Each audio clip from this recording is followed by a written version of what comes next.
તો સ્વાગત છે તમારું આજના નવા વિડીયોમાં. તો અત્યારે સવારમાં અમે રેલવે સ્ટેશન પહોંચી ગયા છે અને હવે થોડીક વારમાં અમારે જવાનું છે સ્ટેચ્યુ ઓફ યુનિટી. બરોબર? હા, ત્યાંથી પછી કઈ જગ્યાએ જવું? Statue of unity. કઈ જગ્યાએ જવું દિત્યા? હા, આદિત્ય કીધું ને એ જગ્યાએ જવું છે આપણે. स्टैच्यू ऑफ यूनिटी जाने वाली ट्रेन अपने निर्धारित समय से चल रही है.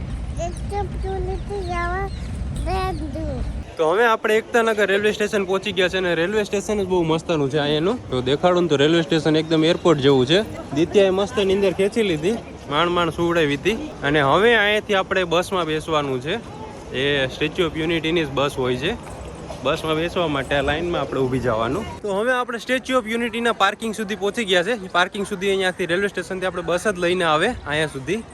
અહીંયાથી આપણે હાલીને જ જવાનું છે. ને જો આ સામે સ્ટેચ્યુ ઓફ યુનિટી દેખાય છે. અંદર એન્ટર થવામાં ટ્રાફિક છે જોરદારની. વધુ પડતા પ્રવાસવાળાને એવા બધા પણ છે.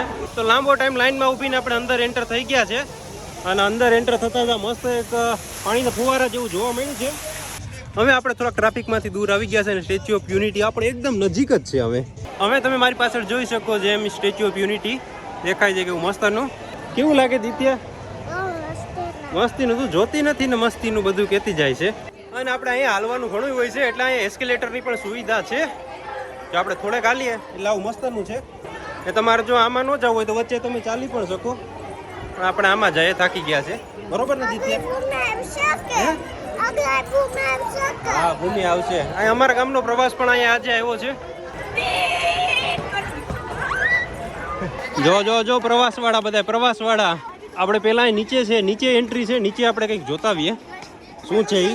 ઓહો, પ્રવાસવાળાને આછો આઘરા પડી જાય ભાઈ. તો સરદાર પટેલનું સ્ટેચ્યુ સૌથી ઊંચું છે અત્યારે દુનિયામાં. સ્ટેચ્યુ ઓફ લિબર્ટી ક્યાં આવે ને પછી આ બધા ચાઇનાના અને આ આપણું ઇન્ડિયાનું ભાઈ. અંદરની સાઈડ અહીંયા સરદાર પટેલનું ફેસનું એક મોટું સ્કલ્પચર છે. પણ ત્યાં તો આપણો વારો જ નહીં આવે. બાપા વારો જ નહીં આવવા દે ફોટા પાડવાનો. પણ આપણે થોડીક વાર પછી બાપાનો ફોટો પડીએ પછી આપણે ઊભી જશું. અંદરની સાઈડ તો બહુ જ મસ્ત છે. હજુ આપણે ઉપર વ્યુઇંગ ગેલેરી છે ત્યાં જવાનું છે. અહીંથી વ્યુઇંગ ગેલેરીમાં જવાનું. પણ ત્યાં લાઈન બહુ મોટી છે એટલે ત્યાં સુધી આપણે આ જોઈ લઈએ. બીજું અહીંયા શું છે એ લાઈનમાં તો આપણે ઊભું જ પડશે. તો આપણે વ્યુઇંગ ગેલેરીમાં પહોંચી ગયા છે. સેટ લાસ્ટ ફ્લોર ઉપર 45મો માળ છે એવું કંઈક છે.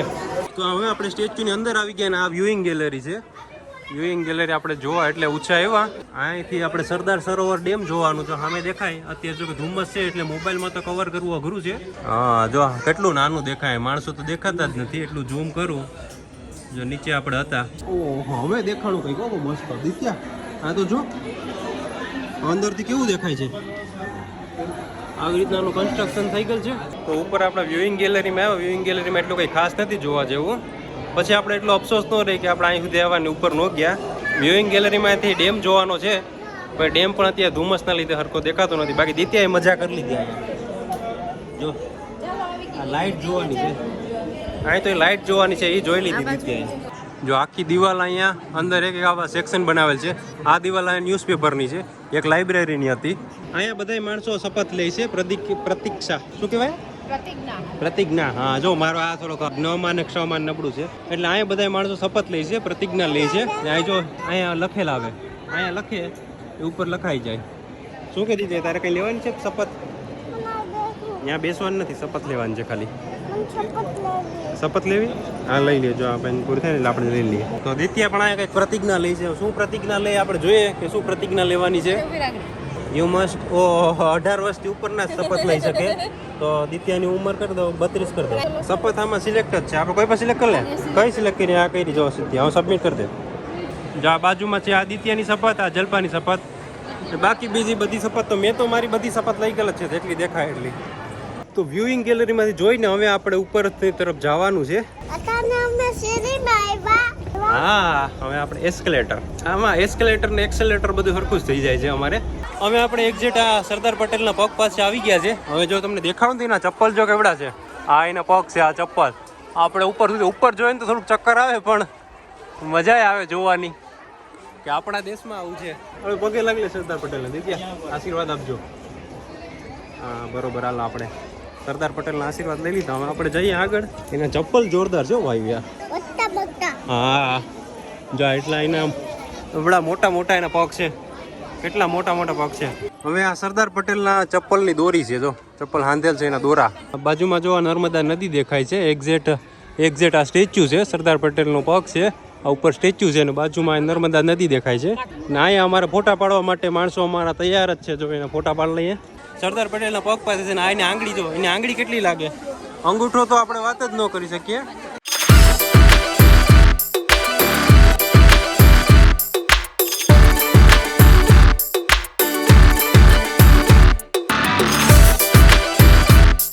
તો સ્ટેચ્યુ ઓફ યુનિટી હવે આપણે જોઈ લીધું ને હવે આપણે અહીંથી એક્ઝિટ થઈ ગયા છે ને આ જો દિત્યાબેન હવે મજા કરે છે અહીંયા બેસવાની. થાકી ગઈ આખી દિત્યા એટલે અહીંયા બધી જગ્યાએ બધી જગ્યાએ એસ્કેલેટર તો છે જ અહીંયા ઉપરથી નીચે જવામાં અને નીચેથી ઉપર આવવામાં બધી જગ્યાએ ઘણી બધી છે. હા એક્સિલેટર તો બધે છે જ અહીંયા. હવે અત્યારે આપણે ભૂખાઈ જોરદારની લાગી છે એટલે આપણે કંઈક ખાવાનું ગોતીએ. અહીંયા ખાવાની પ્રોબ્લેમ છે, અહીંનું જે ફૂડ કોર્ટ છે અત્યારે ફૂડ કોર્ટ બંધ છે કે ટેન્ડર પૂરું થઈ ગયું એટલા માટે બંધ કરી દીધું છે. બારોબાર જઈને જોઈએ ક્યાંય કંઈક બારોબાર કંઈક ધાબા ને હોટલ ને એવું છે, જોઈ લઈએ કંઈક મળે તો. બાકી સવારનું કંઈ ખાધું નથી, 2 વાગી ગયા છે. દિત્યા પણ અહીંથી થાકીને થઈ ગઈ છે ત્યાં આજે. હાલો દિત્યા જાવું ને.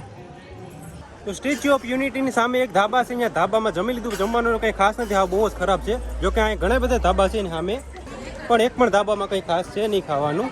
સ્ટેચ્યુ ઓફ યુનિટીના આજુબાજુ બીજા ધાબા છે, ત્યાં જમી લીધા અમે. અને અહીંયા સ્પેશિયલ ઈ રિક્ષા ચાલુ છે જે ફિમેલ જ ચલાવે છે.